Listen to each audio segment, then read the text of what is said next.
तो एक तरफ पुतिन जहां अपने परमाणु सूटकेस को एक्टिव करने में जुटे हैं, वहीं दूसरी तरफ ज़ेलेंस्की भी अपने ब्रह्मास्त्र को तैयार करने में जुटे हैं।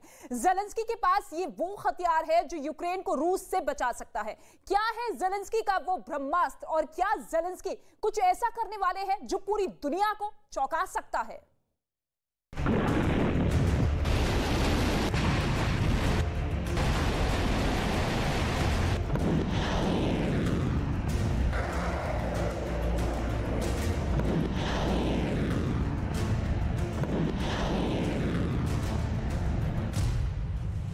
यूक्रेन बर्बाद हो रहा है।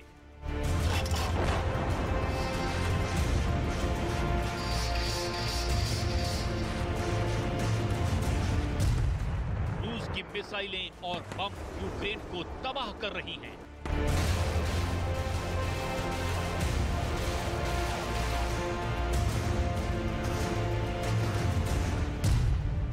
यूक्रेन की इमारतें जल रही हैं।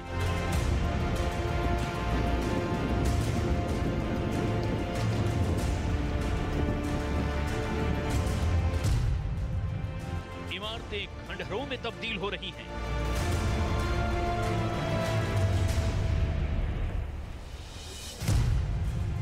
जान बचाने के लिए यूक्रेन के लोग भाग रहे हैं।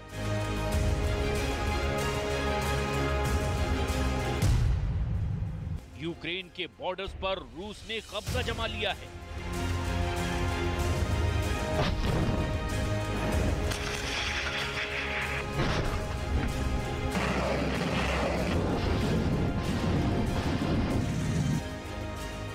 क्या अब भी ज़ेलेंस्की के पास यूक्रेन को बचाने का कोई प्लान है?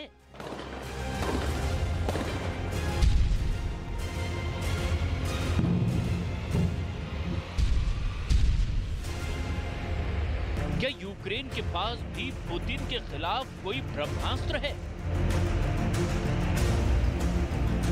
ज़ेलेंस्की ने अपने पास परमाणु बम होने का कोई दावा तो नहीं किया है, लेकिन ज़ेलेंस्की के पास वो न्यूक्लियर पावर जरूर है जिसको परमाणु बम में बदला जा सकता है।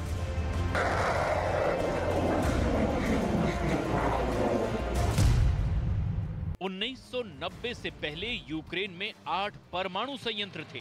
South Ukraine, Rivne, Khmelnytskyi, Chernobyl, Zaporizhzhia, Odesa, चीहेर्न और खार्किव। मौजूदा स्थिति यह है कि अब सिर्फ 4 परमाणु संयंत्र साउथ यूक्रेन, रिविन, मेलनाइत्स्की और ज़ापोरिज़िया ही सक्रिय हैं। चेर्नोबिल और ज़ापोरिज़िया पर तो पहले ही रूस का कब्जा हो चुका है। ज़ापोरिज़िया में रूसी कब्जे से पहले ही आनंद फानन में यूक्रेन के अधिकारियों ने कई सीक्रेट पेपर्स जला दिए थे। रूस की तरफ से तब भी दावा किया गया था कि इन सीक्रेट पेपर्स में कुछ कागजात एटम बम के निर्माण से जुड़े हुए भी हो सकते हैं।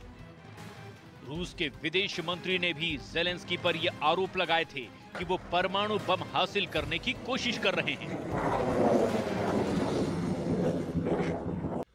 Western countries must not build military facilities in the territory of the former Soviet Union states that are not part of the alliance and do not use their infrastructure for any military action. Ukraine still has Soviet technologies and the means of delivering such weapons. We cannot fail to respond to this real danger. Russia is a responsible member of the international community, committed to its obligations of mass destruction weapons non-proliferation, undertake all necessary steps to prevent the appearance of nuclear weapons and related technologies.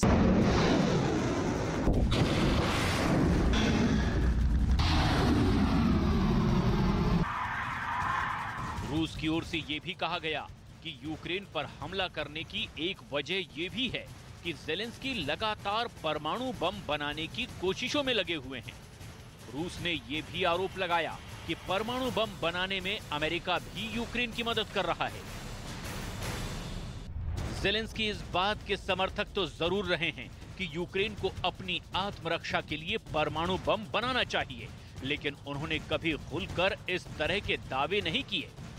हालांकि Zelensky अपने देश के परमाणु संयंत्रों का जिक्र करके Europe को भी चेतावनी दे चुके हैं कि कि यूक्रेन के पास 50 परमाणु रिएक्टर हैं और अगर एक में भी दुर्घटना हुई तो पूरा यूरोप बर्बाद हो जाएगा।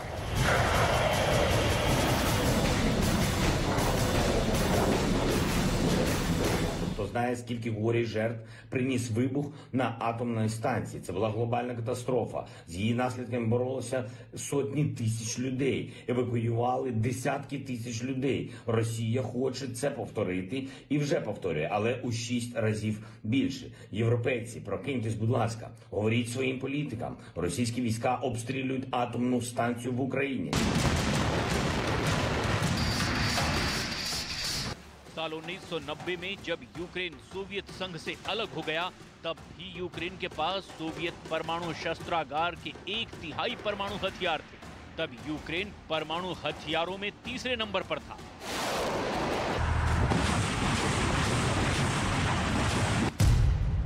यूक्रेन के परमाणु हथियार नष्ट करने के लिए बुडापेस्ट मेमोरेंडम नाम से एक अंतर्राष्ट्रीय संधि भी हुई थी। इस संधि में रूस, अमेरिका और ब्रिटेन ने लिखित आश्वासन दिया था कि वो यूक्रेन की संप्रभुता का सम्मान करेंगे और यूक्रेन की राजनीतिक स्वतंत्रता के खिलाफ कभी बल प्रयोग नहीं किया जाएगा।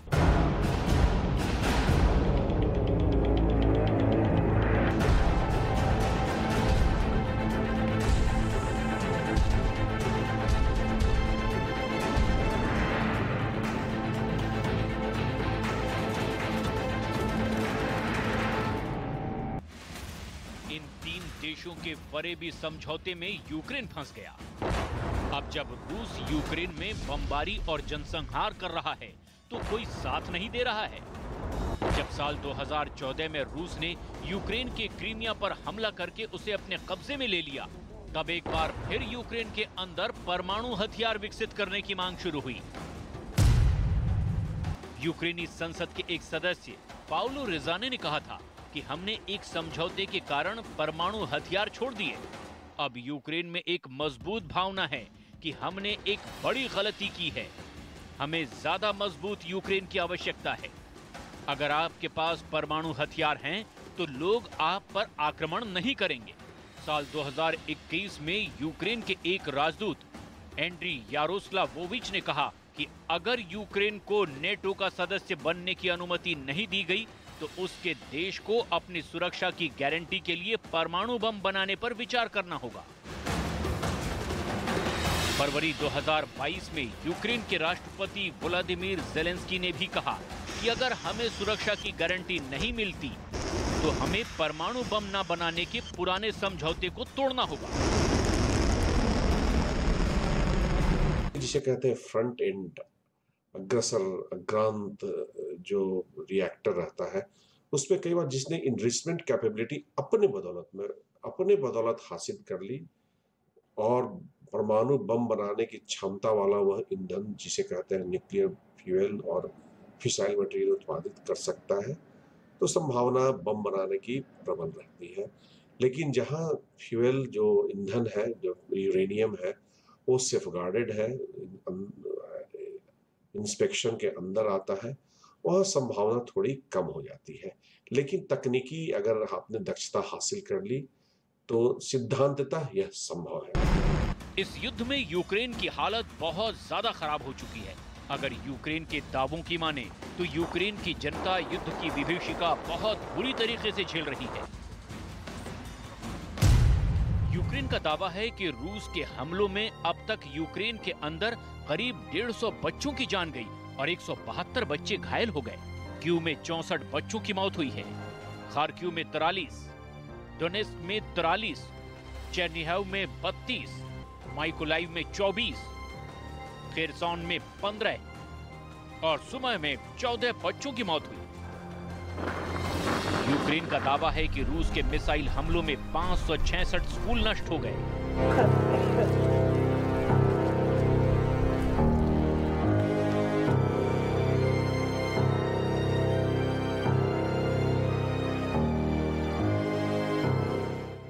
यूक्रेन की राजधानी कीव लगातार इमारतों के खंडहर में तब्दील होती जा रही है।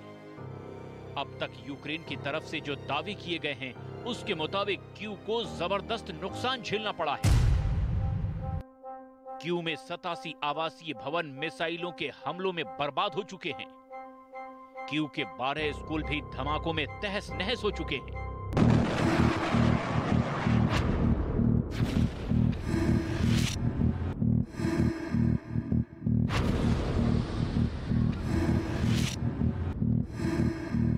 यूक्रेन बहुत बुरी तरह पुतिन के जाल में फंस चुका है।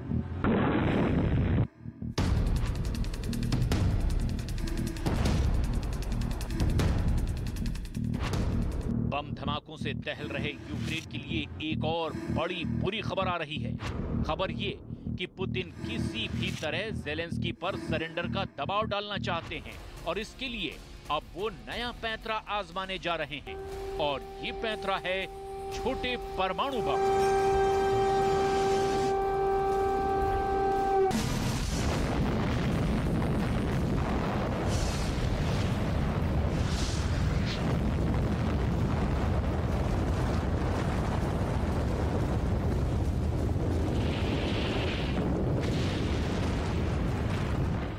दरअसल दावा ये किया जा रहा है कि रूस अब यूक्रेन पर छोटे परमाणु बमों का इस्तेमाल कर सकता है ताकि यूक्रेन को एक सीमित दायरे में जबरदस्त नुकसान पहुंचाया जा सके। ऐसा करके पुतिन यूक्रेन के लोगों को डराना चाहते हैं। पुतिन की योजना है कि यूक्रेन को इस हद तक नुकसान पहुंचाया जाए कि यूक्रेन के लोग ही ज़ेलेंस्की के खिलाफ बगावत कर दें।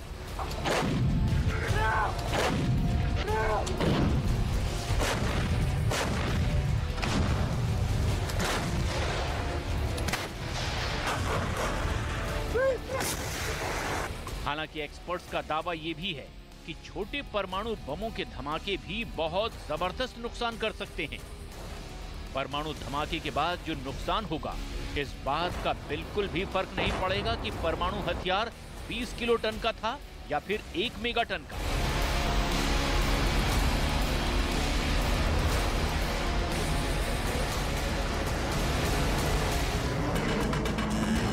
यूक्रेन के लिए परिस्थितियां लगातार बिगड़ती चली जा रही हैं और पुतिन की तरफ से परमाणु बम की धमकियों का इस्तेमाल अब ज़ेलेंस्की पर दबाव डालने के लिए किया जा रहा है।